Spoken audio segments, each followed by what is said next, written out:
Okay, good afternoon. Welcome to the Thurston County Board of Health meeting. It's our monthly meeting on August 11th, 2020. My name is Ty Menser. I am the chair of Thurston County Board of Health. Vice Chair Commissioner Hutchings is excused today. On the line is Commissioner Gary Edwards. And we have County Manager Ramiro Chavez in the courtroom, in the boardroom. And we have a cast of characters appearing through Zoom that includes, I'm hearing a lot of rumbling. Motorcycles outside. Oh, okay. I thought that sounded like feedback or something. Okay, great. They're just Wow, that's loud. Yeah. Okay. Must be a Harley. We have Director of Public Health and Social Services, Shelley Slaughter. We have our County Health Officer, Dr. Demiana Abdulmalik. We have Assistant County Manager, Robin Campbell. We have, now I'm going by face because I can't read names if you've got your camera on, Gretchen Thaler from Public Health and Social Services, Marianne O'Garo, a gentleman right next to Marianne. David Schaffer. Oh, that's David Schaffer. Okay, great. From the Thurston County Chamber, we have Keely Marino from, which, you know, thank you for those very recognizable glasses rims today. And Taylor Agardo from Thurston Thrives. And Lydia Hodgkinson, the clerk of the Thurston County Board of Health. Very good. Okay, so having called the meeting to order, we need to approve today's agenda. Is there a motion? Yes, Sorry about that, Commissioner Edwards. I'll get this down. This two-commissioner routine, we haven't quite got down to a science yet. I would move to approve the agenda for today, Tuesday, August 11th. Second. All in favor, say aye. Aye. Aye. Okay, agenda is approved. Is there a motion to approve meeting minutes for July 14th, regular meeting and special meetings on April 28th, April 30th, May 22nd, and June 17th? Yes, there is. I will so make move. a motion. Sorry. I'll make a motion to approve meeting minutes from July 14th regular meeting and special meetings held on April 28th, 30th, May 22nd, and June 17th. Second. All in favor, say aye. Aye. Aye. Okay, we've handled that very seamlessly.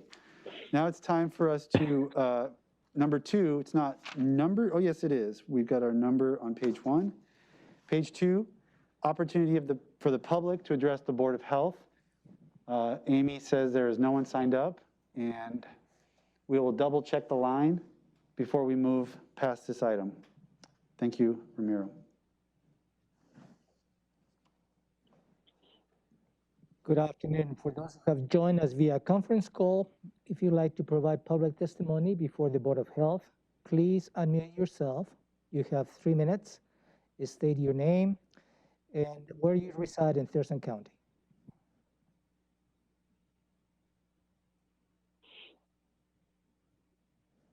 None. Okay, hearing none, we're going to move to the consent agenda. There's one item, and I'm going to make a motion to accept consent item 3A, which is work session notes for a variety of dates. Is there a second? I'll second that. Very good. It's been I moved. second that. Perfect. Moved and seconded. Any further discussion on this item? No, sir. Okay, all in favor say aye. Aye. That motion carries, and the work session notes are approved. So we have two weightier topics on the agenda, and the first of those is COVID-19 update.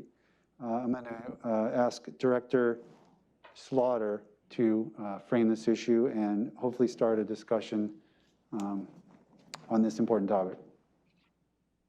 Good afternoon, Commissioners. Each week at the Board of County Commissioners and Board of Health agenda setting on Tuesday, Dr. Abdulmalik, our new County Health Officer, and I provide an update on what is happening each week for COVID-19. This item is an opportunity for us to share a little bit more information, provide you updated data that from what we shared this morning, and answer any questions that you may have. So I'm just going to jump right in. In Washington State, as of the latest data that we have this morning, there have been 63,647 confirmed cases of COVID-19, 6,049 hospitalizations across the state of Washington, 1,697 deaths. Here in Thurston County, as of 2 o'clock this afternoon, we have 802 confirmed cases of COVID-19. 103 happened in just the last 7 days. So we're continuing to see a concerning rise in our case rate. We've had 11 deaths of Thurston County residents. In the last week, we've had 1 new death. 58 of Thurston County residents with COVID-19 have ever been hospitalized. 2 have been hospitalized in the last 7 days.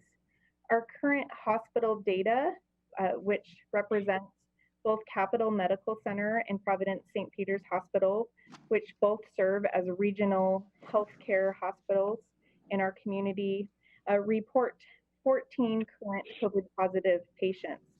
Some of those patients do reside from other counties due to the regional services and the great healthcare that is provided in our community.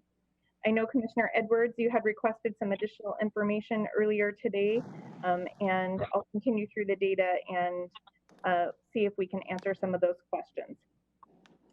657 of the 802 cases of COVID-19 in Thurston County we deem as recovered. Now, recovery does not mean that there are not both short-term and long-term health impacts to people who've experienced COVID-19.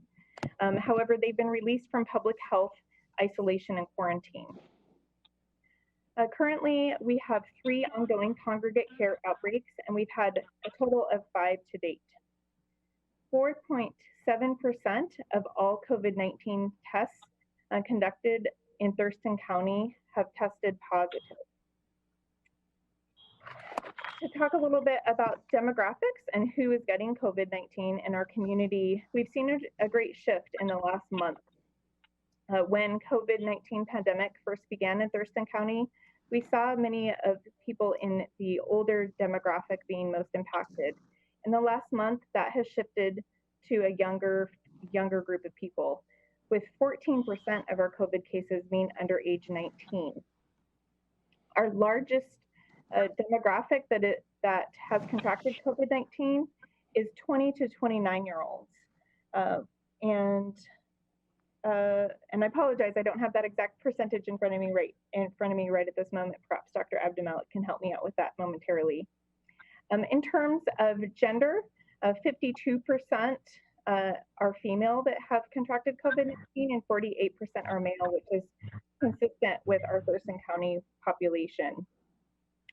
One area where we do see some concerning disparities is among race and ethnicity. So we have seen 23% of those who identify as Hispanic testing positive for COVID-19, whereas only 9% of people in our community identify as Hispanic. So that is a disparity, and we have increased our outreach efforts to try to better understand and reach that population and provide support, testing, and information. Amongst Black and African American, we have 8% have tested positive, whereas only 3% are represented in our population. So that is also a concerning disparity, and you're going to be hearing more about that in the next presentation that we have on our next board item that focuses on health equity.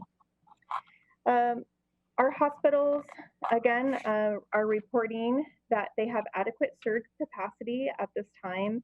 We are seeing our supply chains for personal protective equipment as stabilizing. Our testing turnaround times have improved to be approximately 48 hours, so that is good. Technology continues to improve, and we see more and more options for faster turnaround times of testing. I believe that concludes the data that I wanted to share with you today, and asked if Dr. Abdemalik has more to add. Good afternoon, commissioners. I wanted to talk a little bit more about what we're seeing in the younger demographic.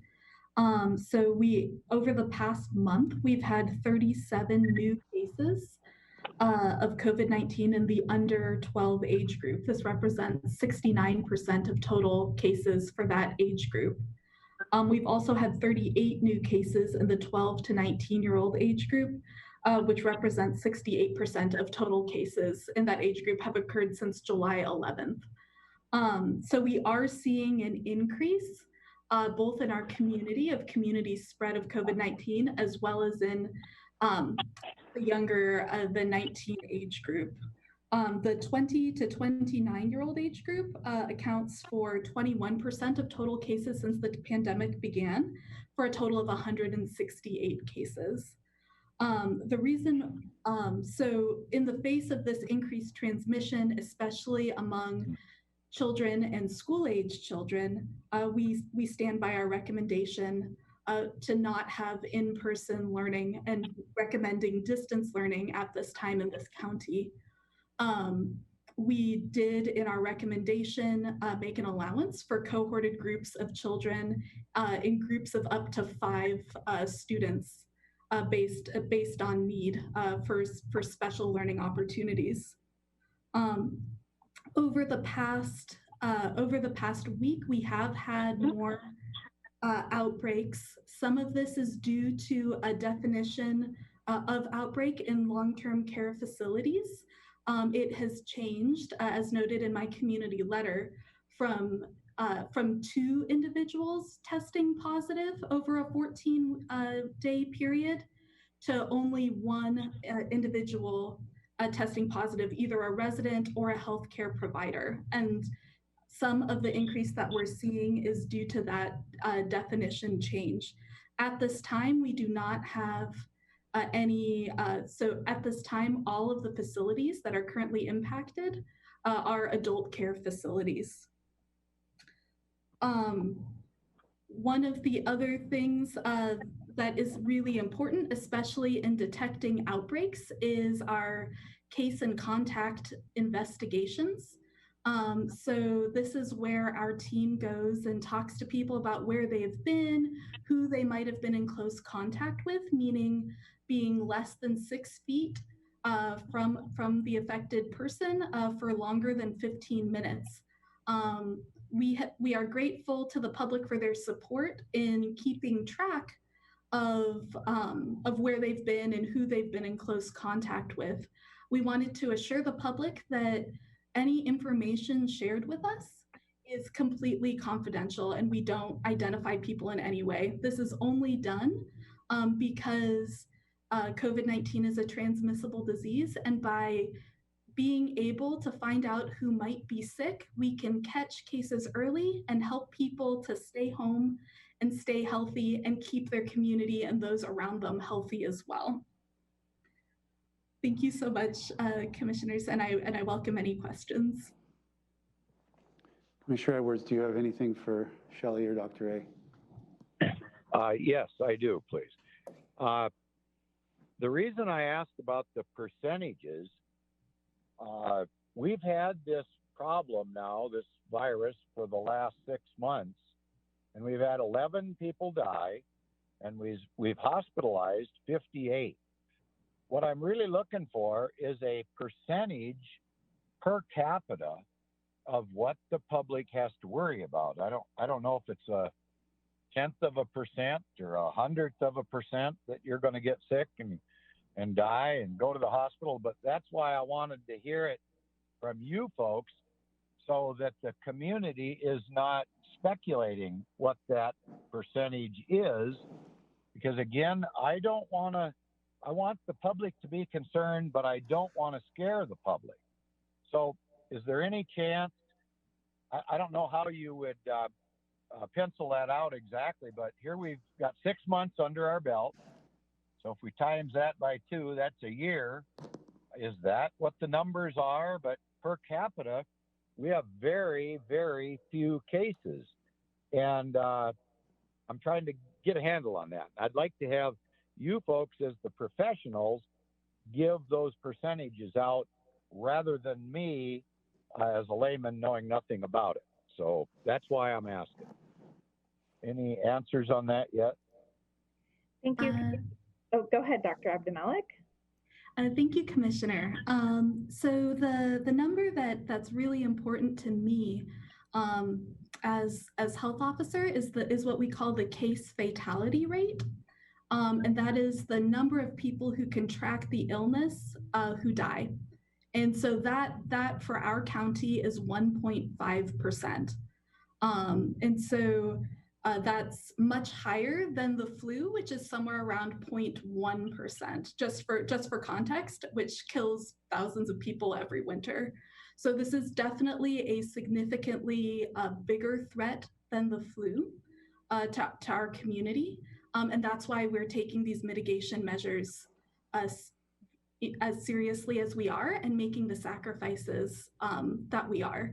A lot of the reason why our numbers aren't higher are because of the cooperation of our community in really distancing, wearing masks when they're outside, avoiding social gatherings, and also wearing masks, of course, in public places. But that's why our numbers have been so low. Could we differentiate at least between wearing masks in close proximity to one another versus just a general statement of wearing masks outside? Because I really think that confuses the public quite a bit when they have to think, well, if they go outside to go for a walk and nobody's around, do they need to wear a mask? So those are issues that I get asked about on a regular basis about this particular issue. Thank you so much. Is there something to? Okay. I'm sorry I interrupted. Give me the opportunity to clarify. So we are in agreement with the governor's masking recommendations regarding indoor public spaces, which require a mask outside of your household when indoors. When outside, we are also in agreement with the governor's recommendations that if you're greater than 6 feet apart from another person, then a mask is not required at that time. But if you're going to come at any point within 6 feet of another person, a mask should be worn, whether outside or inside. Okay, thank you very much for clarifying that. Thank you. That's good, Mr. Chair. I'm done. Okay. Well, that's been an interesting, just to add a personal anecdote on that particular issue. My family's been coping with the pandemic essentially by hiking throughout all the different parks and public lands in Western Washington. And in the early days, I didn't even think to bring a mask because, you typically not see many people on the trail, maybe 1 or 2 people, and you just step aside and stay 6 feet apart. The trail usage is going up so high. I've been at Mount Rainier 2 of the last 3 weekends. There are so many people on the trail that it's absolutely like you basically hike with the mask on at all times. You get maybe a little respite here or there where you can take it off, but the trails are very full. It's good, I guess, but it's also something to be mindful of, that it's getting to the point where you do have to be mindful of how close you're getting to people and masking, even in that sort of unlikely, sort of counterintuitive location of a hiking trail in a national park. So I just keep my mask in my pocket at all times, just put it on, take it off, but mostly had it on this past weekend, I have to say, given how full it was up at BoH Lake. Okay, I just had a question. A lot of people get their news from all sorts of different sources, and a lot of people are basically hearing things at a national level, and maybe they don't get the Olympian, or they don't, they're not hearing the local data. So is there anything, to the extent that I can compare in what I'm hearing, it feels like Thurston County is following, of course our cases aren't as high, but in terms of trends and changes and stuff, it feels like we're kind of in line with the rest of the country on this stuff. But I wanted to give you guys an opportunity to point out if there's anything novel or unique or notable about Thurston County data where maybe we're a little different than the state or the nation overall? Is there anything like that, or are we just kind of following the trends?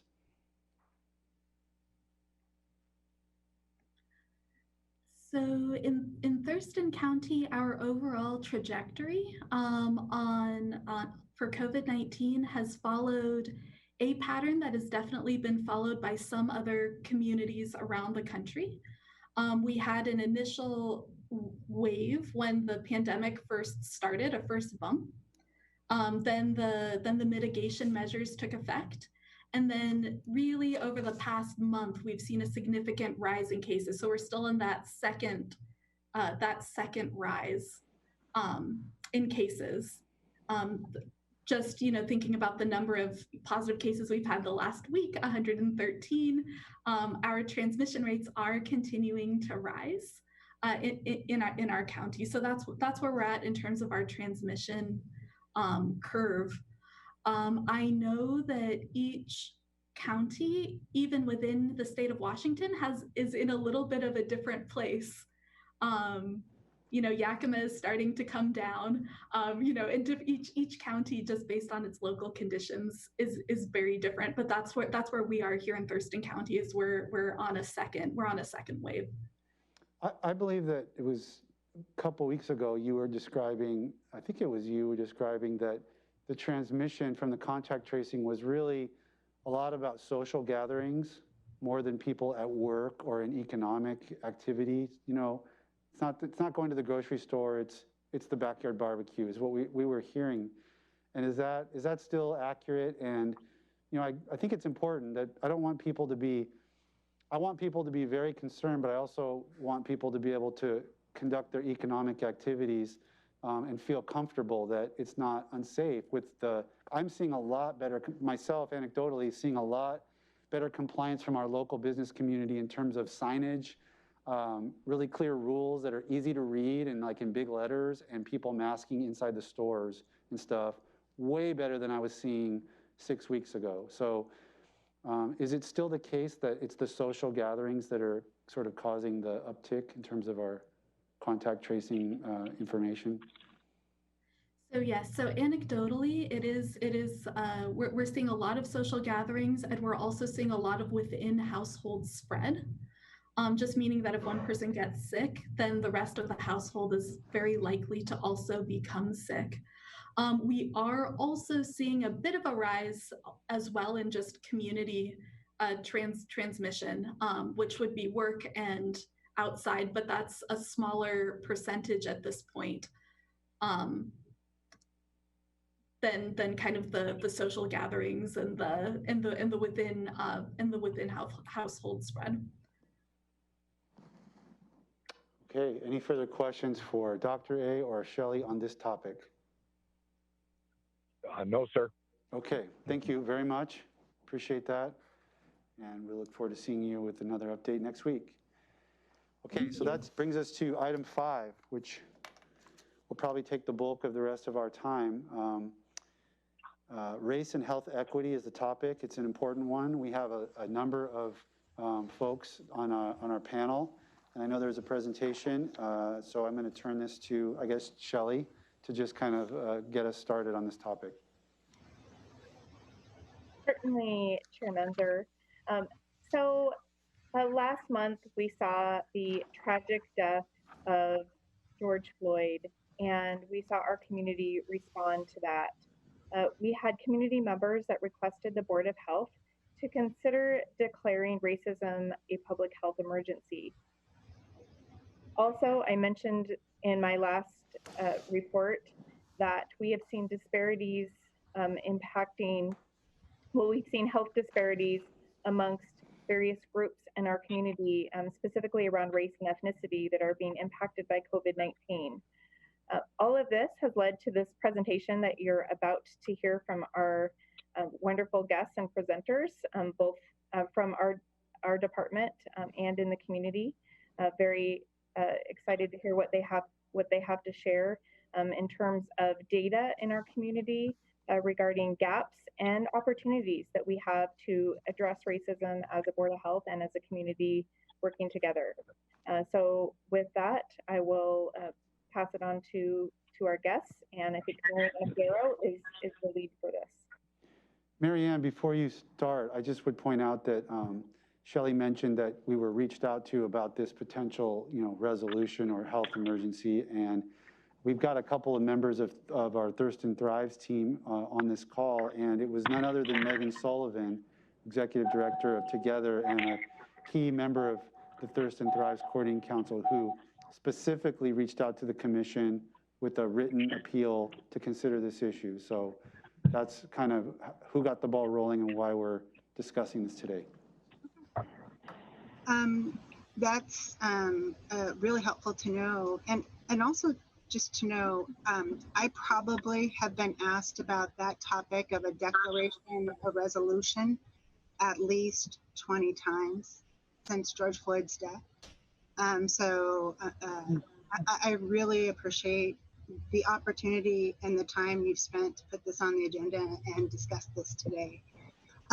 Since I haven't done a Board of Health meeting virtually for a while, do I just share my screen, or how best do we do the presentation style? Yeah. Okay. Shelley's nodding, so I'm going with that. Okay.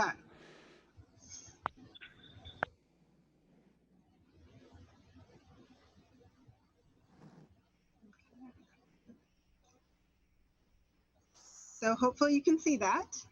And slide one. Thank you very much for having us today. You will have 4 of us total today, plus David, who may be chiming in as well. I will let everyone introduce themselves, but I'll start with, my name is Marianne O'Garrow. I'm the Senior Epidemiologist for Thurston County Public Health and Social Services. And today I'm joined with 3 other colleagues, and I will let them each introduce themselves before I start going through the slides. If possible, Taylor, would you mind just saying hello? Good afternoon. I'm Taylor Rigardo, representing Thurston Thrives. And then Gretchen? Hi, good afternoon, Commissioners. My name is Gretchen Thaler, and I'm the Maternal Child Health Manager at Thurston County Public Health. And then Keely. Good afternoon, Commissioners. My name is Keely Marino. I'm the Thurston County Homeless Prevention and Affordable Housing Coordinator at Public Health. Great. And for time today, what we were hoping to share, and it's kind of jam-packed, so we'll try to hopefully provide some things for you to think about and some findings that will be useful. We're going to share a little bit about terms, some local data, and then ask Shelley describe some opportunities for you to consider. What I'll begin with. Marianne, yes. I'm sorry to interrupt you, but I just want to remind you, Commissioner Edwards is by telephone. So to the if you've got something graphical that's important to what you're saying, please describe it so he can follow. I will do that. Okay, I will do that. So one of the terms that I will be describing as part of the presentation is race and ethnicity, so that you can understand, for the purpose of some of the data that we'll be sharing, where those breakdowns come from. Race and ethnicity has a official definition that comes from a data perspective, that comes from an official government perspective, that has 6 categories. One is American Indian or Alaska Native, another is Asian, another is Black or African American, another is Native Hawaiian or other Pacific Islander, a 5th is white, and the 6th and final category for race officially is 2 or more multiracial. Those definitions are what is used to develop population estimates by race. Then there's also the official government category for ethnicity, which is considered Hispanic or Latino, or non-Hispanic or Latino. And with that in mind, I mention that because that's the way we collect data, it's some of the definitions we use. It is not necessarily representative of how people self-identify or how people would like to be described, or some other things related to that, but it does reflect in how we collect data and some of the data that I'm going to present to you that we can use to describe some disparities in what we see in our community. I did on the slide put up a term that if you haven't seen before, you probably will be seeing more of, and that is BIPOC, Black, Indigenous, People of Color. That is a way to describe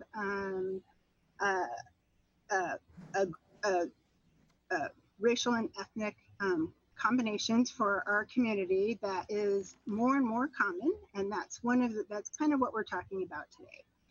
So when I look at our population of Thurston County, and I look at what proportion of our community is, according to our population estimates, Black, Indigenous, People of Color, most folks, really that's not necessarily a figure everyone looks at.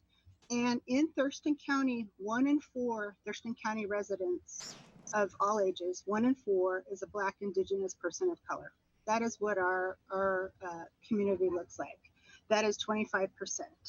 That is 72,300 residents of Thurston County would fall within that group. That is more than the number of children in Thurston County. For Thurston County in 2019, these are 2019 figures from the Washington State Office of Financial Management, 62,200 residents of Thurston County were 0 to 17. That is also more than the number of veterans in Thurston County. So just when you think about this particular issue and topic, we are talking about a sizable chunk of residents. Another term that I've included in the presentation is racism, and kind of what we're thinking about when we talk about this in the context of public health.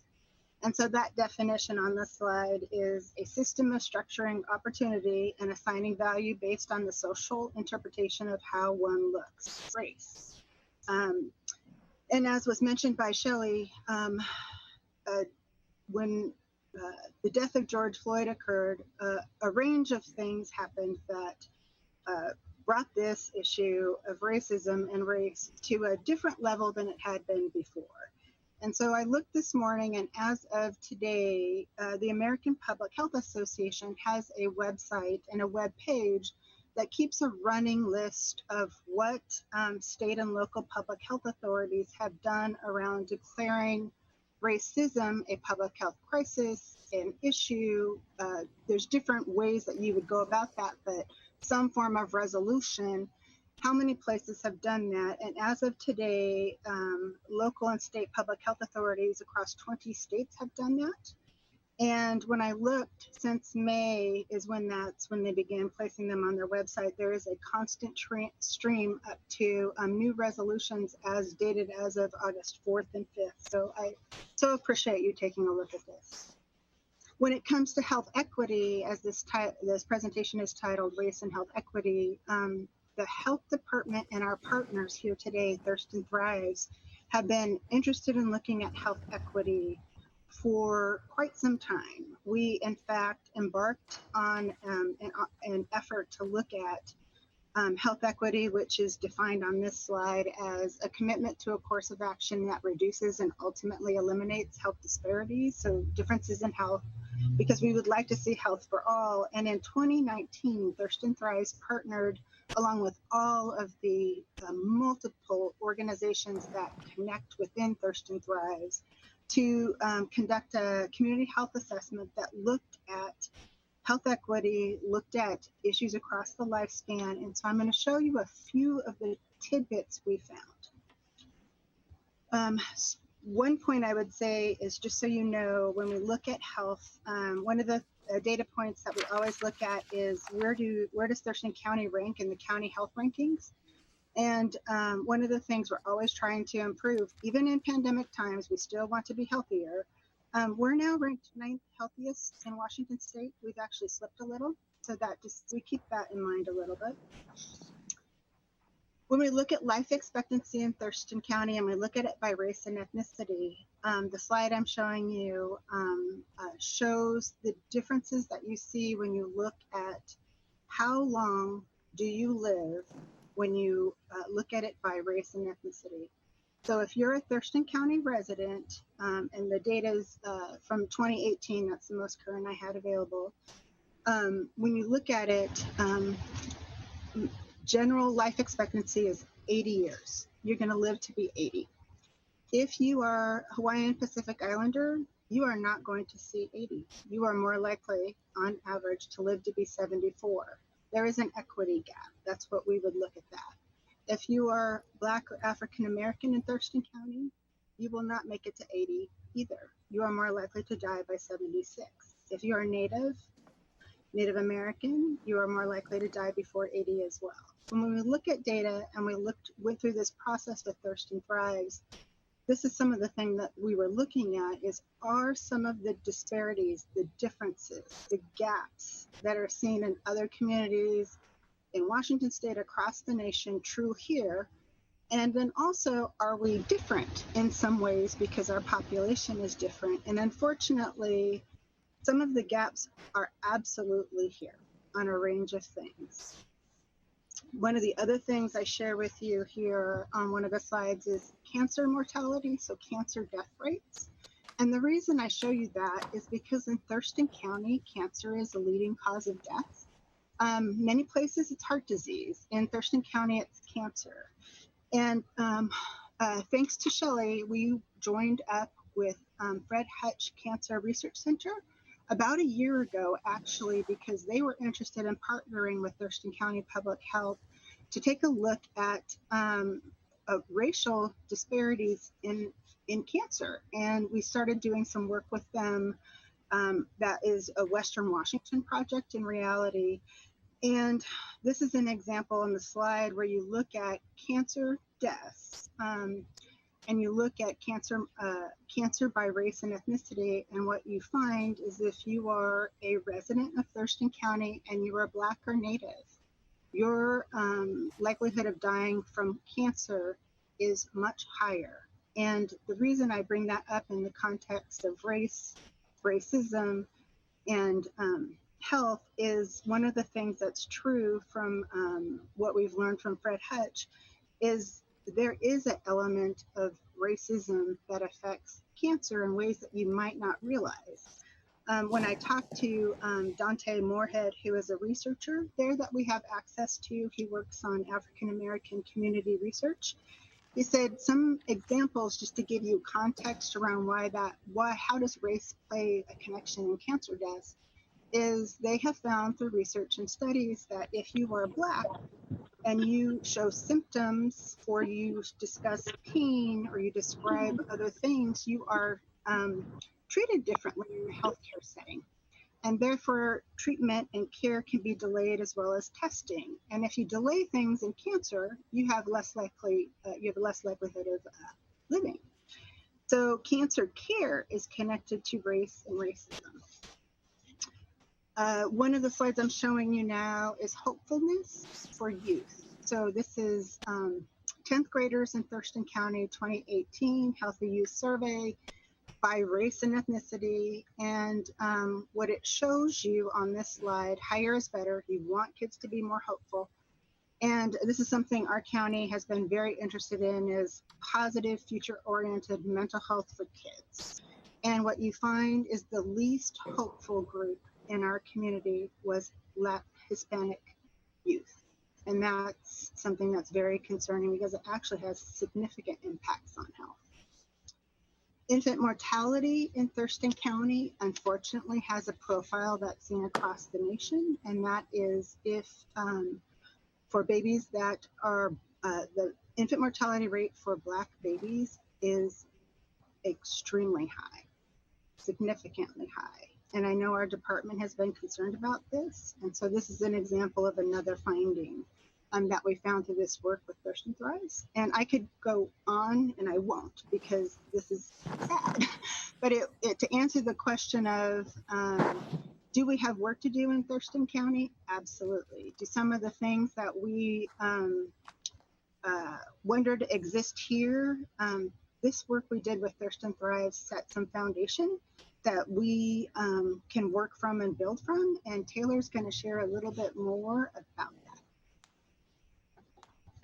Thank you, Marianne, for going over that data. It was very enlightening. Thurston Thrives is more than interested in this very topic that we're all here to discuss today.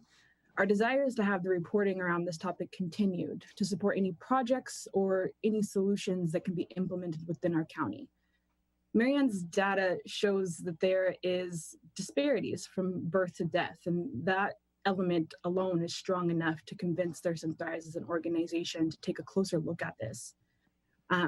Thurston Thrives is currently established already as a model to influence equity in many different areas at a local level. And we have had conversations with leadership around positioning ourselves to take on something along these lines of equity gap and take this challenge in by confronting equity with equal access for all ends. The reporting around this very topic is needed, and it's needed for us to continue to understand where our county has areas of opportunity to grow, and maybe even areas of opportunity to be champions and leaders to our other counties amongst this region. Thurston Thrives has an identified platform of community initiative to improve health and safety for all of people in Thurston County. And we are based upon the very model of social determinants. The information that Marianne's sharing today needs to be continued to be looked at, digested, and I believe that it is something that Thurston Thrives as an organization not only has desires to continue to learn and educate ourselves on, but has actions and passion that we would like to attach to it. And then next, what I was hoping is Gretchen has some helpful background that she can share on the public health implications from her unique view around children. Thank you, Marianne. First, I just would like to say that the influence we have on a child's health and development begins as early as the mother's pregnancy. So we know that when mothers have a healthy pregnancy with adequate prenatal care and services that address their unique needs, they're more likely to have healthy babies born on time and of a safe weight. This is significant as full-term pregnancies typically result in babies with a stronger start to life, followed by a normal course of development. Research has shown that when a pregnant mother experiences discrimination or systemic racism, the weight and therefore health of her newborn is impacted. According to the March of Dimes, 13.8% of Black infants are born prematurely in comparison to 9.1% of white infants. And as Marianne's slide has shown us, there is a much higher infant mortality rate for Black infants in our community. Additionally, on a larger scale, we have a higher maternal mortality rate for Black women in the United States, which is our maternal mortality rate in general in the United States is just too high. But when we consider risks such as hypertension, we must recognize the impact of systemic stressors such as racism on the health of individuals. So when we look at that, if all other factors are accounted for, like we ensure access to care and other pieces, we can go back to the stress that that pregnant woman is feeling just by the environment and our culture. It is causing her to have that hypertension, which then leads to that preterm birth, which then leads to that baby being born too early and being set up for quite a few years of health challenges. So these health disparities continue to present themselves later in childhood, with Black children having a 500% higher mortality rate from asthma compared to white children. Furthermore, children who have parents that are previously experienced or are currently experiencing inequities or inequalities are more likely to develop behavioral concerns or hypervigilance. The ongoing stress of discrimination and racism impacts both the physical and mental health of the mother as well as the child. And we know that the environment and experiences that a child has shapes their development for their life. This problem continues to impact our children and society profoundly, enough to prompt the recent release of a policy statement from the American Academy of Pediatrics, which I'll read real quickly. Racism is a social determinant of health that has a profound impact on the health status of children, adolescents, emerging adults, and their families. Thanks, Gretchen. And so when you look at the elements that I placed on the slide in front of you, the public health implications, physical health, mental health, child and adolescent development, chronic and infectious, so COVID-19 is infectious, public safety, housing and the environment. In purposely placing those elements is not that there are not other aspects that racism, and health equity connect, but in Thurston County, there is actually movement on all of those aspects. And in Thurston County government, there is movement and support in all of those aspects. And so as you consider what you as a Board of Health would like to do, might want to do, one of the things I would share with you as one way to reduce and that equity gap is to directly address racism. And we do have movement in play already. Something that a resolution, anything that you might choose to do that is more formal, does a range of things. It provides accountability. It provides clarity on focus. It can provide a range of ways to engage others who are already interested. It can accelerate activities that are underway. It can provide opportunities for new activities. But I just wanted to note, we have been doing things, for example, public safety. This morning, we've had some discussions, even with Commissioner Menzer. We were talking about law enforcement assisted diversion as a public safety opportunity. Housing, regularly just have these discussions. So we have a lot of opportunities that can that are already in place and ways that we can continue to improve. And one of the things that Keely's going to share with you is kind of a different hat.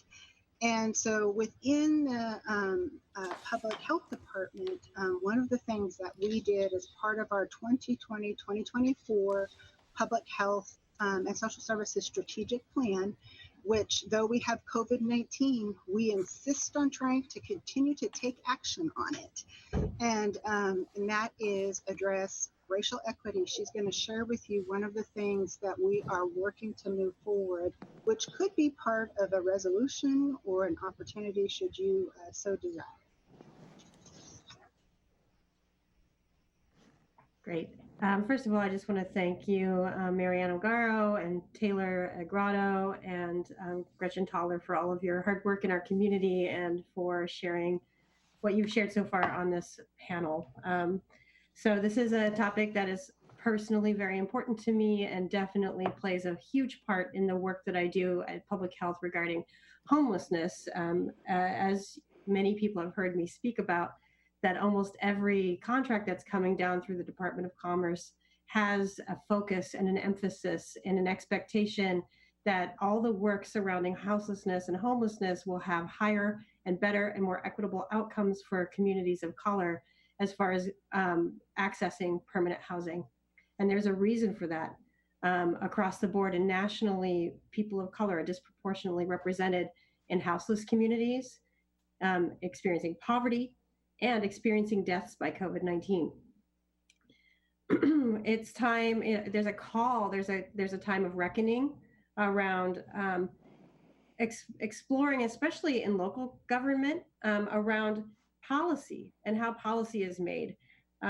There's a desire for policies to be explored and accountability to be applied for, understanding what policies are being changed or what policies are being made. How are they changed? How are those policies changed? And how are they made? And who is changing them or who is writing them? One opportunity as a local jurisdiction and a governing body is to join a national effort that actually started in the Pacific Northwest called the Government Alliance on Race and Equity. It's a national network of government working to achieve racial equity and advance opportunities for all. It functions across the country, and governmental jurisdictions are making commitments to achieve racial equity. Jurisdictions are focusing on the power influence of their own institutions and working in partnership with others. This is an effort that we can join as a department within the county, or the county itself could join it. Joining it gives us certain benefits. It gives us monthly memberships to meetings to discuss our progress. It gives us access to technical assistance from regional managers on racial equity. It gives us complementary jurisdiction-wide employee equity assessment. So looking at our jurisdiction and doing an assessment on our employee equity. Access to the library of numerous excellent resources, trainings, tickets to complimentary passes to their annual convening, and many other benefits for joining. City of Olympia has already joined the GARE, the Government Alliance on Race and Equity. They joined that in 2015, so we'd be joining a network with them. They use 6 strategies that they focus on to ensure that jurisdictions are moving forward in the spirit of racial equity, moving towards racial equity, coming from that framework, building the organizational capacity in order to implement racial equity, equitable policies and practices. They have tools for developing racial equity work plans for those agencies. They're data-driven, partner with other jurisdictions and institutions, and they operate under the auspices of this is an urgent matter and requires a response that is urgent as well as accountability. So I would just put that before you as an option of something that Public Health and Social Services is certainly moving towards, and it is for any governmental body. And that's one way that we can begin this work. And I'll stop sharing and say thank you. I hope, I know our time is up. So I'm not sure if there's questions we can answer or if David wanted to pop in and have any parting thoughts or Shelley did, but. Before we go to questions, David, did you want to add anything or are you just listening in? Yeah, thank you, Commissioners. Good day. David Shafford, President and CEO of the Thurston County Chamber and Thurston Chamber Foundation, which is the backbone entity for Thurston Thrives. And really appreciate, first off, the conversation and the subject matter. Having been engaged with collective impact around health initiatives within our community, I think there's probably no greater opportunity than right now in trying to impact people's lives with the issue of health and equity of race. I think it's time, as mentioned, has come, and it really has. And I think as local governments look at how they want to address a variety of issues, but of course through your lens of public health, I think you are uniquely positioned in that you participate and are deeply engaged and steeped in Thurston Thrives. And so it provides a unique opportunity of structure as well as taking into account a variety of different impacts on people's healths through the action teams. But from a leadership conversation within Thurston Thrives, and I'm just speaking for internal conversations, we haven't even pushed this out to the chairs of Thurston Thrives, but we've already started conversations about how might we have greater emphasis? How might we look at the race and equity, health equity gap as maybe the point of the spear for Thurston Thrives for a time so that we can try to have impact on people's lives that live longer or that they get to live at all. When you look at the infant mortality rate, it's a frightening number. And I think there are things collectively as a community and we can coordinate and have impact on this topic and subject. So I just first off commend the conversation and the commission demanding having a deeper look and a deeper dive, as many people are. And I would just commit to you that the conversations are happening internally within Thurston Thrives, your backbone organization, Thurston Chamber Foundation, on how we can maximize and benefit people and human beings' lives. Thank you. Thank you, David. Commissioner Edwards, did you want to ask any of our panelists a question on this? Yes, we're clear for questions now, right, Mr. Chair? You got it. You're on. Yeah. Okay. Well, unfortunately, this Zoom connection was in and out a couple times there. I don't know if I was muted by the host on one time, but I don't know exactly what happened. But I do have some questions. I missed some of Mary Ann's presentation, but when Gretchen talked about 500% as part of her presentation, is that in Washington State, Chicago, or Thurston County? Where are we getting those numbers from? Hi, Commissioner Edwards. This is Gretchen Thaler. That comes from the Harvard School of Public Health, so it's a national number. Oh, okay. And do we have any local numbers that we could tie to this?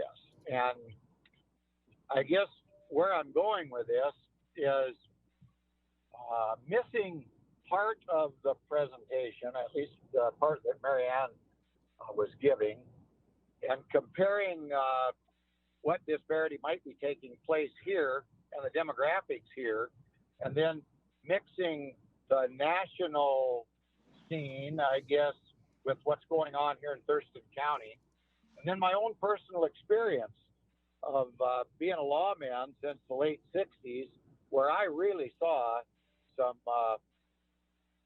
poor examples of humanity, you might say. I'll just leave it go at that. I do think we've made a lot of adjustments way to the better, but because this is a very important topic to talk about, I think we ought to have better connections, first of all, full participation with, for an example, the chair of the Board of County Commissioners was not able to make it today. I missed out on some of it. And I'd certainly like to hear more connections to the reality of numbers associated with Thurston County, because we are talking about making a county declaration rather than a national or state declaration. So for those reasons, I'd like to hear a little more, but at a later date when we can really dig into it and have those people bring us information that is directly in relation to the county and activities, whether that happens to be death rates in Thurston County versus that minority group, for example. Is there room in here for prejudice? I never did hear prejudice being talked about, but I think prejudice is a big piece of this whole thing. And are we going to select out one group over maybe another group? And I'll just use the gay community as an example.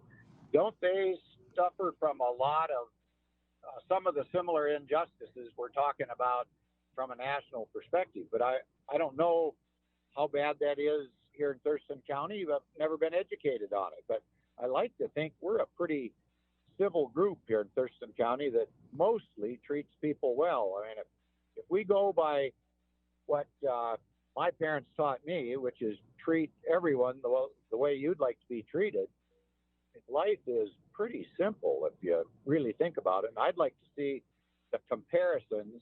I know we're looking at solving a bigger problem, but if we're going to start off with a declaration of an emergency here in Thurston County, I would like to see where it is exactly applicable to our situation here. Not that we can't use those national examples, but I'm really concerned. I don't know if I need more information, but I'd sure like to have more information that's applicable here to our county. So I'll just end it with that and hear what others have to say.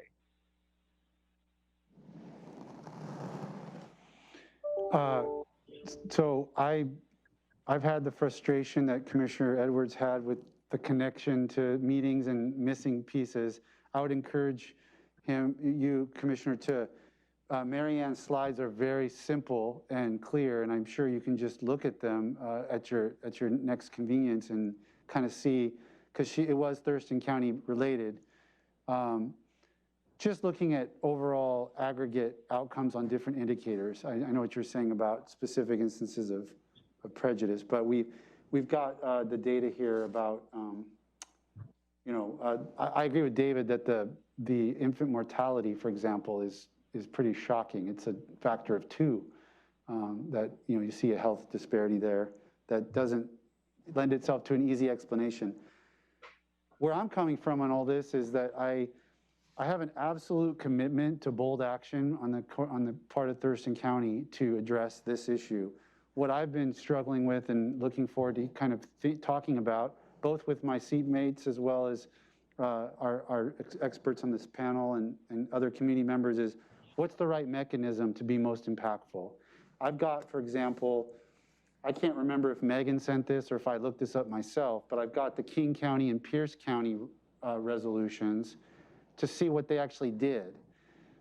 Pierce counties, for example, basically just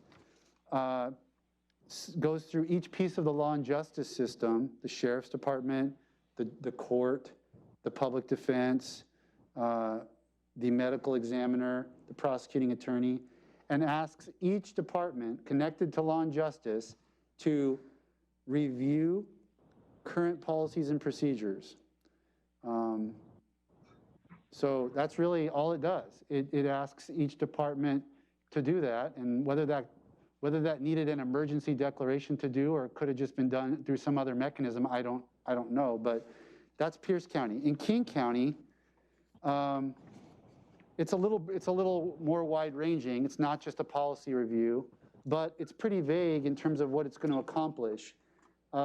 King County Board of Health declared racism a public health crisis, will work to advance a public health approach in addressing racism, will assess, revise, and write guiding documents with a racial justice and equity lens, will engage in racial equity training, ongoing work, working toward anti-racist policies. And that's it. That's what that does.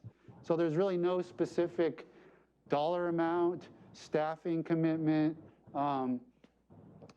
In a sense, it doesn't even get to the specificity of Pierce County, which at least said we're going to do a thorough review of these specific agency policies. So obviously those are just 2. Marianne pointed out there's all kinds of jurisdictions, you said in 20 different states, that are doing this in a whole different way. I looked back, when this was first proposed, I looked back at the last 2 we did before I was on the board was opioid and public and housing, homelessness. And each one of those for Thurston County came with a commitment to hiring a point person of staffing. And that's been, I think, a huge benefit to advancement of policy on those 2 issues. But we wouldn't necessarily have that if we just sort of did what King County did or did what Pierce County did. So I'm interested in a discussion, further discussion, and I agree I'd love to have Commissioner Hutchings in on this discussion about where's the right thing to do, what's the right exact thing to do to really advance this issue. GARE is something I learned about last year. I brought it up at a meeting and was told that public health was looking into it as a department applicant. And so I let it go at that time thinking that we would get, that it would circle back to the board for approval or that public health would have moved forward. So I'm 100% in support of that. I learned about it from one of the Olympia City Council members who gave me some information, and I dug into it, and it looks like a really good opportunity. I also brought up the idea of the YWCA program that had been presented to me. I forget the name of it. I've got the brochures that I brought up 2 or 3 times to the board, and I'm hoping that we'll have a discussion about that soon. So those are 2 training opportunities. And again, those are folded into what King County pledged to do.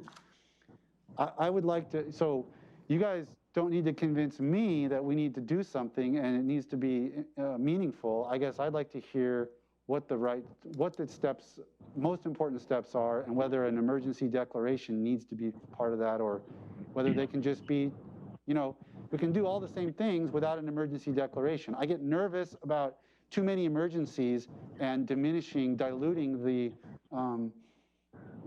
what that means. If everything's an emergency, then nothing's an emergency is kind of the maxim. So I'm not opposed to it, but I just want to hear I want to feel comfortable that that's the right mechanism to move forward on this. That's a whole bunch of thoughts from me. Thank you. Yeah. Commissioner Menster? Yes, sir. Commissioner Menster? Yes. Could I follow up just a couple things, because I know we're going to have additional conversations on this. And well, first of all, Keeley said something about policy suggestions and who was making those policies. I would like to hear a little more about suggestions that might fit what we particularly could utilize to do just exactly what you're talking about, Mr. Chair, which is doing something to help folks under certain situations. And then another party had talked a little bit about, and it had to do with movements. We had some movements here, and I'm kind of curious, what are those movements that are going on already to add to our future discussions as well? So I'm just throwing out a couple things. I think what we're talking about today is a step in that direction of having additional discussions, rather than I tend to agree with you, Commissioner Menser, that, I mean, what have we really done on some of the other declarations of emergencies or other governmental entities that have made those declarations and then basically did nothing? So if we're going to do it, we should put something together that is truly meaningful. So I'll try to get off my soapbox here now. Go ahead. So I'm going to ask, this is a hard thing to do in this format, let's be honest, but I'm going to ask, having heard several comments from Commissioner Edwards and myself, is there any reaction or adding into that from any of our panel members? Just jump in or wave your hands. Speak frankly, please, and tell us what you think would be most impactful. Keeley. So I really appreciate you, both commissioners, not wanting to just do a symbolic gesture in terms of basically marking boxes. I think that what is really important is to understand that, to really understand what the issue is, and I really appreciate that. For instance, as an example, in the homeless crisis response system, when we're being given directives that we're going to rate an RFP or a grant application based on how they answer the question around racial equity, and predominantly the people who are reading those RFPs are white people, even if they are subject matter experts, do they have the ability to actually gauge the answer to those questions and whether or not they hit the mark? So there's an intrinsic systemic part that's missing, which is why I brought up policy, because there's an assessment of where we are in the first place to get a kind of a bottom line of where we sit as a county, a bottom line of where we sit as a Department of Public Health and Social Services, to understand the depth in which we need to plumb in order to really start building a racially equitable lens in order to enact that are meaningful. So I do appreciate you. That's a great example, Keeley. Thank you. I'm looking for another waving hand for anybody that might want to contribute a response.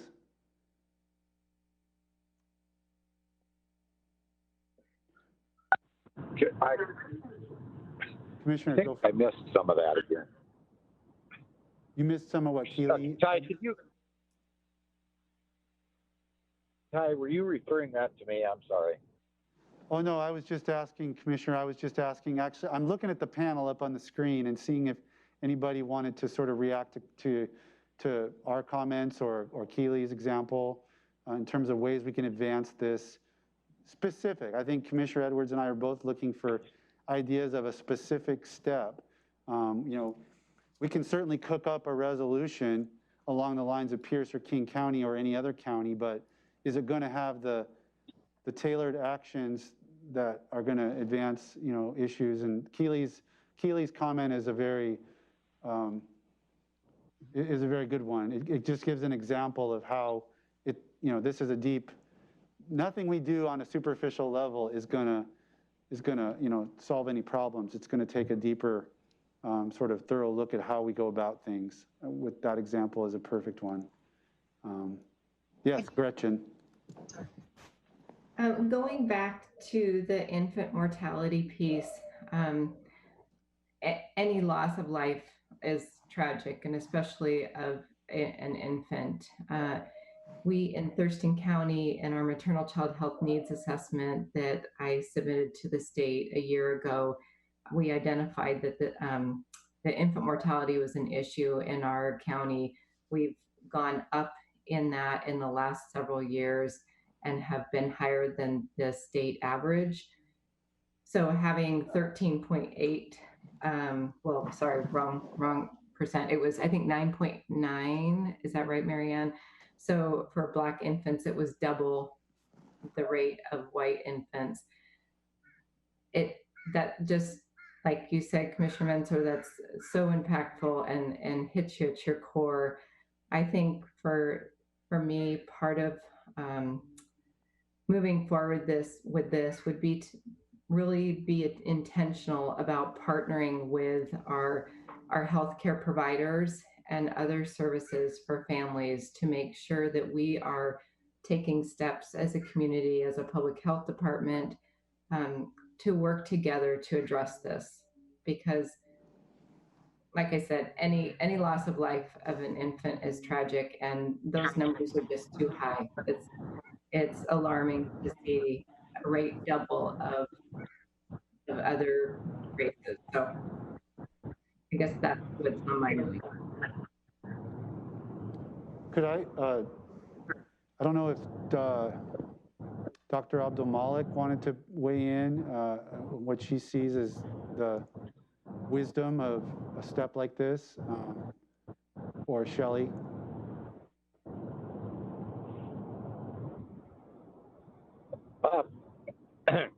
Commissioner?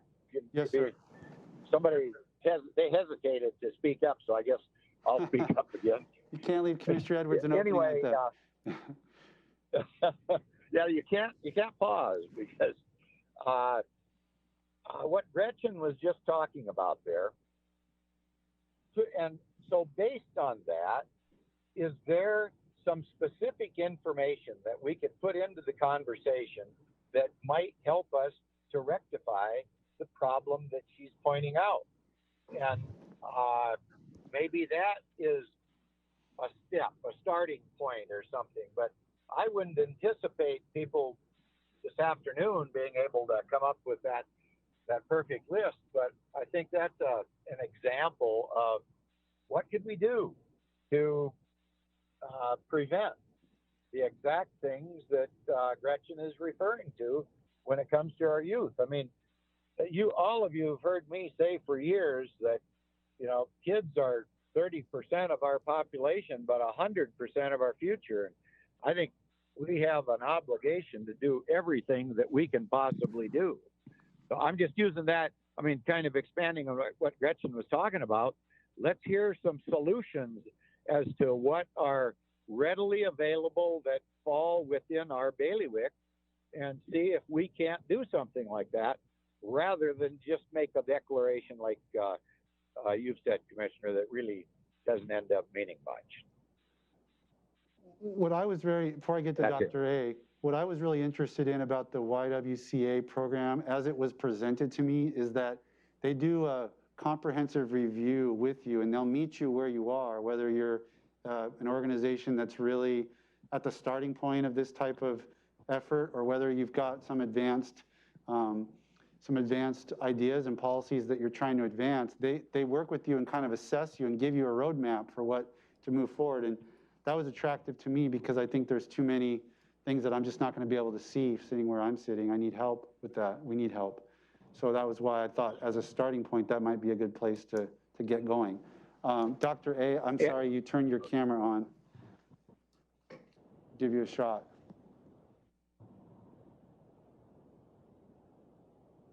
Did she pause again, Commissioner? She's still muted. Let's let her unmute. Okay. You're muted, Dr. Abdulmalik. There we go. Okay, I'm back. So to speak to disparities, I guess at this point, I'm new to this. I'm new to this community, and I feel very, very honored to be working with such a great team and And as far as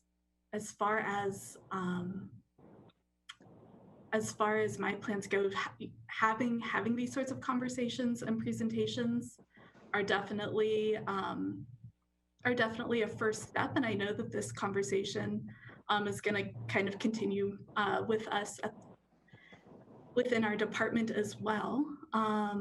Is there something specific that I can speak to? I guess I'd like to know, I mean, we're tying, the proposal is to tie this to public health, and Marianne has made, has presented data that would make that case, supporting that. But I'd like to hear from you as a medical professional, kind of what your thought is about for us to formally, as a board, make this connection between, institutional racism, public health, declaring it an emergency. I mean, as a policy step. Does that seem useful to you? Does it seem warranted by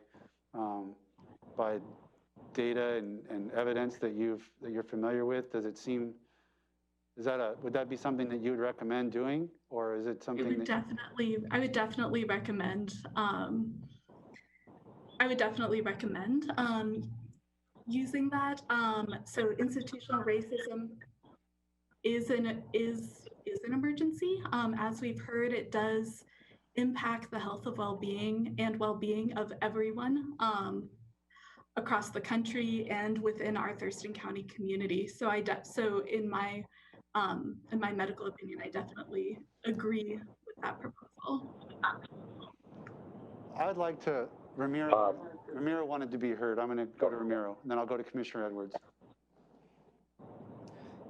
Thank you, Commissioner. Can you hear me okay? Commissioner Edwards? Can you hear me okay? Just want to make sure. But in any case, I think when the Together organization brought this proposal, and we researched some of the nearby counties, how they approach this, I think Commissioner Menzer stated right on the point of, is it really makes sense to declare an emergency just to feel good? And I think I've heard from the staff checking the box. And if there's anything the county should do, it has to be meaningful, has to be something that we put ourselves in the position to work hard to make a difference. I just sent you an update on the YWCA, and HR is working on that. We're working on the revisiting the Cultural Diversity and Human Rights Council. And we're working and looking at policies, even in HR, that I asked Maria to look into that stuff. But as you can see, there is a lot of, and public health has a lot of elements that we can probably work on this. But I think it goes to the point as to how we can consolidate and be laser focused on achieving what we need to achieve, whether it's an emergency ordinance or not. It has to be steps that we need to take. It has to be somebody who's chartered to do that, somebody who actually is going to be living and breathing this. And I'm gonna give kudos to Robin, because he's just suggesting we're going to be adding for your consideration in the budget, a new position, a project manager, a program manager that actually deals with this thing, diversity, equity, and inclusion. We're not committing to do anything at this point. We're just going to be adding that to your budget conversations and budget deliberations, because if the county and the Board of County Commissioners are serious to take those steps, we need to invest. And that's the bottom line. We need to invest on getting some returns to that investment. So I think in the successes that we have seen on the homeless emergency as well as the opioid emergency is having an individual that carrying us through developing a plan and start implementing that plan. And perhaps that's something we may consider to be purpose-free on this and meaningful as to what we need to do. So thank you, Robin. Thank you, Ramiro. Thank you, Robin. Those are great ideas. Robin, did you? No, Commissioner Edwards, did you have something more? We've got 10 minutes left in our meeting today. I guess I'd like to just comment that when Commissioner Hutchings and myself came in as new board members, we were made aware of a deficiency in our visiting nurse program. And the issues that Gretchen points out, I mean, we actually put some funding towards really solving that problem that was brought to our attention. So I would just like to see that we truly try to do things like that. And I know, Commissioner Menser, from your end of things, you've looked at criminal justice reform. Well, we need to know, are there things that we can do from both ends of the spectrum? So from young kids, which is prenatal care, all the way up young adults, let's say, that end up going to jail because they're selling drugs. Well, how do we intervene that short of telling policemen, well, don't arrest any black people if they're selling drugs, for an example? That doesn't make sense. So we need to get some real examples of what we could do to make a difference here. And then if it works, if it makes sense, then it could move on to the state level or to the national level. And if we had more time, I could give you some specifics of issues that I have worked on that went along just like that. They went from local, state, national. Actually, the sex offender registration program is an example that went to all the NATO countries in the free world. So, and that started here in Thurston County. So anyway, I know we're running out of time, but I think there's more to be said, more to be discussed on this whole topic. That's it. If it's okay, this is Marianne. Yes, I would just on that thought of kind of that thinking, and then some of the other things that were mentioned, just as Taylor and David mentioned, just put some thought into what they mentioned about that emphasis, that focus that they talked about for Thurston Thrives. That could be a driver for a whole bunch of work that could produce solutions, that could bring partners to look at very specific issues. And when you're looking at racial equity, you're looking at specific interventions for specific purposes. What you would do for Native Hawaiian Pacific Islanders is different. And there might be some interesting opportunities because they are committed to continuing forward with us in many ways. So I don't know where that will go, but that conversation could be very meaningful for 2020 and 2021. So I just mentioned that. Thank you, Marianne. That's not the first time. It might have been a conversation I had with David about Thurston Thrive's role in this issue, which I'm very interested in exploring. I think it could be the right place to do some work community-wide. Okay, we're just about out of time. If there's any final thoughts, I'd like to get to, I think I'm gonna wrap this issue. We do usually have a report from our health director and our public health director and our health officer. So I'm gonna move to those items if I can find my agenda here. I really appreciate David, Taylor, Keely, and Gretchen being here to add to this discussion. It will not be the final discussion. We will be, I'd like to hear, now that I think you've heard a strong interest from the board, and I think Commissioner Hutchings is right with us on taking action. We want to know specifically if you have specific, think about specific things you'd like us to incorporate in our strategy, and let us know, then we can maybe start to develop something. But let's move to the health officer's report. Dr. Abdul Malik.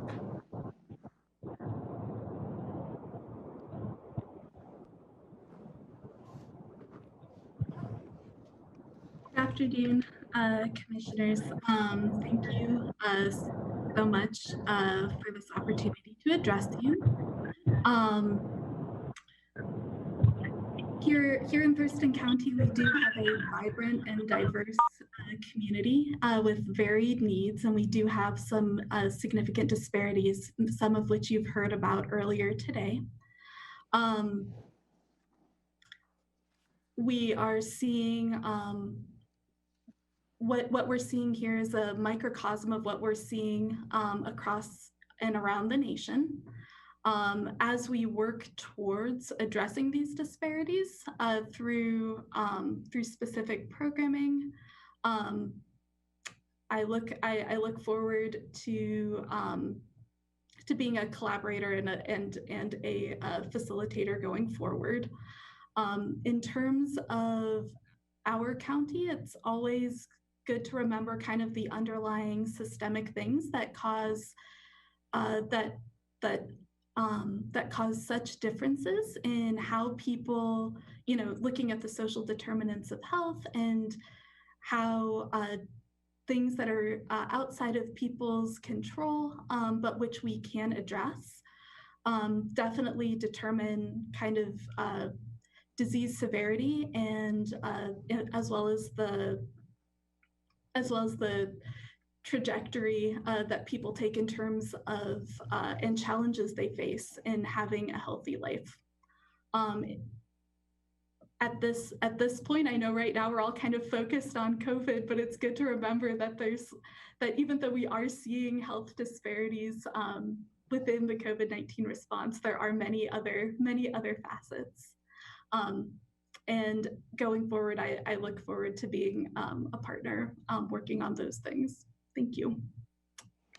Commissioner Edwards, I know we've already taken a couple of shots at Dr. A today. Anything else you wanted to ask her? No, I'm glad she's aboard. Very good. Shelley, why don't you bring us home with a report from your director's chair? Okay, thank you so much, Commissioner. I really appreciated the last conversation that we had in terms of next steps regarding racial equity in our community and leveraging collective impact with groups such as Thurston Thrives, Thurston County Chamber Foundation. And I wish that David Stafford had stayed on just a little bit longer, because one of the things that I want to share with the board is an announcement that our department, as well as our former health officer, Dr. Diana Yu, have been recognized by the Thurston County Chamber as a healthcare champion for 2020. And we have been nominated and elected to receive the Distinguished Service Award for our work on addressing COVID-19 in our community.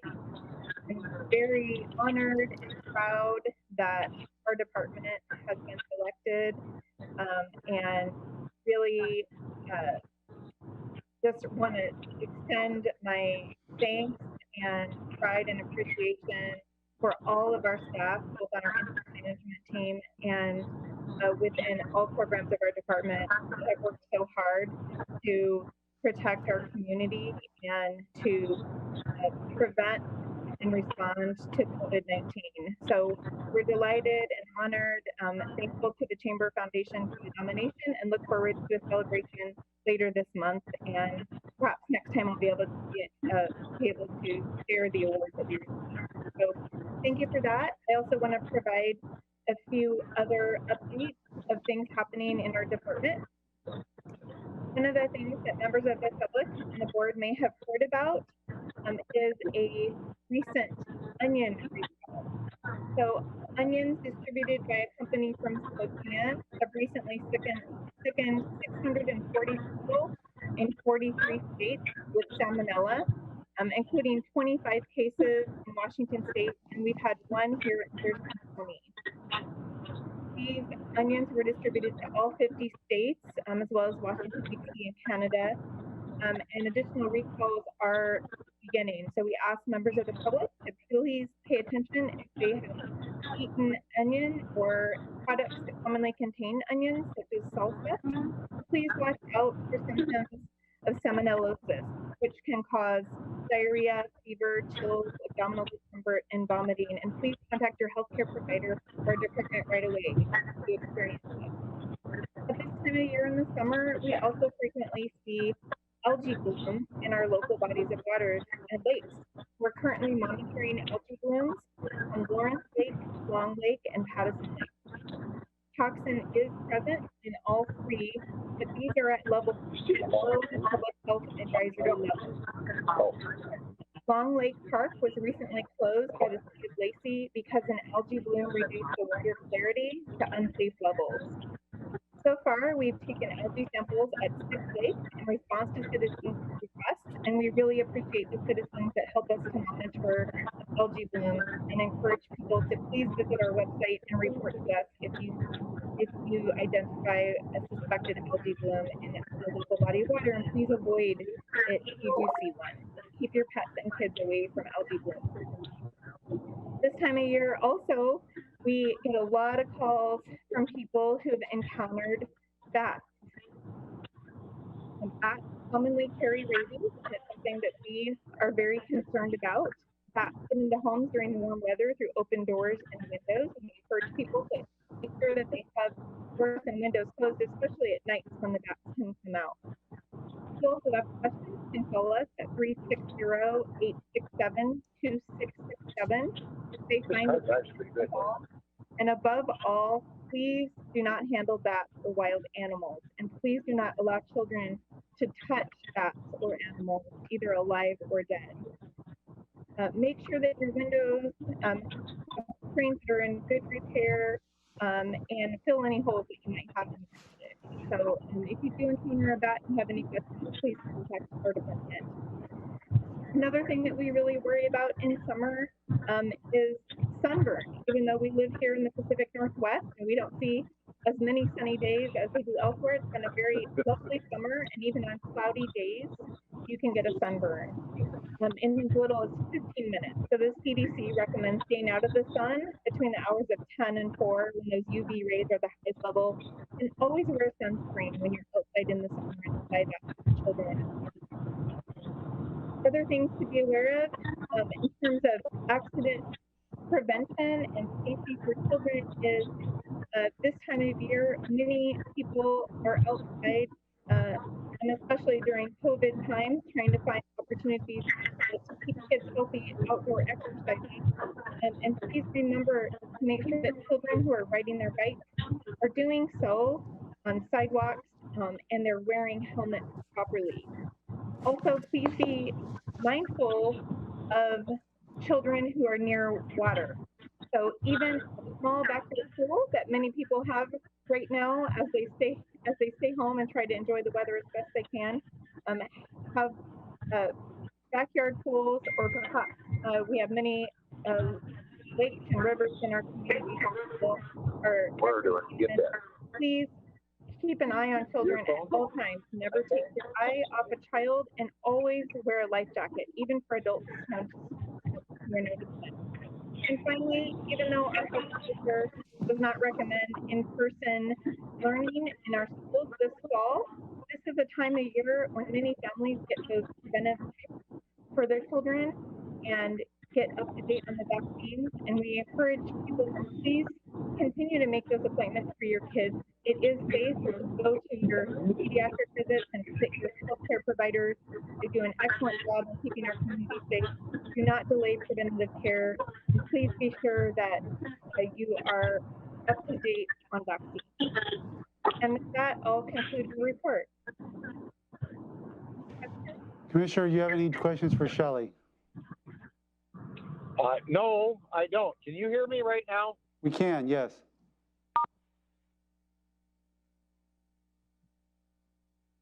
Can you hear us?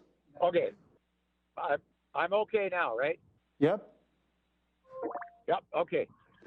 No, that was a bunch of messing around to tell you. No, I don't have any questions. She's done great. See you all later, I guess. Thank you. Shelley, that was a great rundown of health advisories for midsummer. Thank you so much. Congratulations to you and your team, and Dr. Yu for the award. Well deserved. We appreciate you and what your department has accomplished to bring us to where we are today. And I think that brings this month's Board of Health meeting to a close. Thanks to everybody. We are now adjourned.